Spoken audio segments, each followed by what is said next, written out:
ছাত্র আন্দোলনে শিক্ষার্থীদের মারধরের ঘটনায় সর্বোচ্চ শাস্তির ব্যবহার করা হবে বলে জানিয়েছেন স্বরাষ্ট্র উপদেষ্টা অবসরপ্রাপ্ত লেফটেন্যান্ট জেনারেল জাহাঙ্গীর আলম চৌধুরী।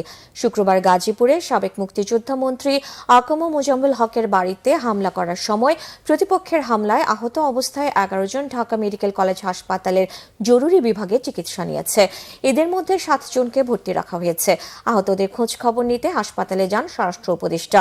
শনিবার বেলা 12:15টার দিকে হাসপাতাল থেকে বেরিয়ে যাবার সময় গণমাধ্যমকে বলেন, শিক্ষার্থীদের মারধর এবং আটকে রাখার ঘটনায় আইনানুগ ব্যবস্থা নেওয়া হচ্ছে। যারা জড়িত তাদের সর্বোচ্চ শাস্তির ব্যবস্থা করা হবে। পেশেন্টের অবস্থা যে আইসিইউতে আছে তারটা হয়তো 24 ঘন্টা পরে বোঝা যাবে, যেহেতু হেড ইনজুরি। ডাক্তার সাহেবরা যেটা বললো 24 ঘন্টা আগে এটা বোঝা যায় না।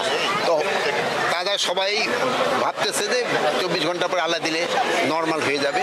আর অন্যান্য পেশেন্ট ওরকম নেই, ডাক্তাররা বলছে সবাই পালা দিলে ভালো হয়ে যাবে।